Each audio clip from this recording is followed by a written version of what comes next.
Mwenge wa Uhuru umepokea taarifa na umekagua upanuzi wa maji kutoka katika mradi wa Mikocheni. Mradi wetu katika upanuzi wake umekuja katika wananchi hapa ya kijiji cha Mkwaya, ambapo umepeleka DP zaidi ya 12. Wananchi wanapata huduma za maji katika maeneo yao ya karibu. Tunamshukuru Mheshimiwa Rais kwa kazi kubwa ambayo anafanya ya kuendelea kuboresha sekta ya maji hapa nchini. Mheshimiwa Rais ameboresha sekta ya maji kila kona, na leo tunakuja kushuhudia hapa ambapo wananchi wameletewa maji katika maeneo yao ya karibu.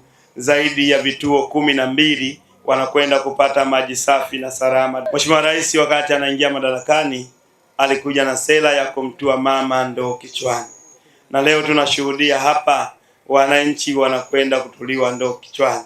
Kwa hiyo hii ni heshima kubwa ambayo Mheshimiwa Rais anataka wananchi baada ya kuchota katika maeneo ya karibu, lakini wachote huko majumbani kwao. Wananchi hawa wa Mkwaja wameteseka juu ya adha ya maji kwa muda mrefu.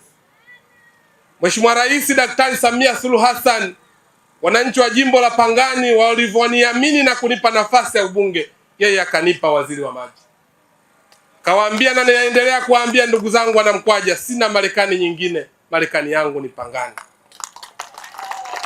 Jambo la kwanza la kuhakikisha kwamba pamoja na maeneo mengine yanapata huduma maji safi na salama, lakini wana Mkwaja lazima wapate huduma maji safi na salama. Mheshimiwa Rais Daktari Samia Suluhu Hassan ametupatia fedha. Leo mmejengewa hapa zaidi ya vituo 12 na Mwenge wa Uhuru umekuja hapa kuweka jiwe letu la msingi. Nataka niwaelekeze RUWASA. Sasa maji yamefika kwenye vituo. Sasa hivi maelekezo ambayo nawapa, maji haya yaunganishwe majumbani mwa wananchi wa Mkwaja. Haya ndio maelekezo, na sisi kama viongozi tutasimamia kuhakikisha tunaleta heshima ya mwenge huu ambapo ulipofika katika eneo hili la Mkwaja. Sisi tulipokuja hasa kwenye hichi kijiji tulikuwa tunapata shida maji, tunataka kwenye hicho kijiji cha pili hapo. Na maana hapo Mkwaja kiniko hapo mbele. Kutoka na ndoo mpaka kule tuteke maji. Lakini baada ya kuja mradi tukashukuru.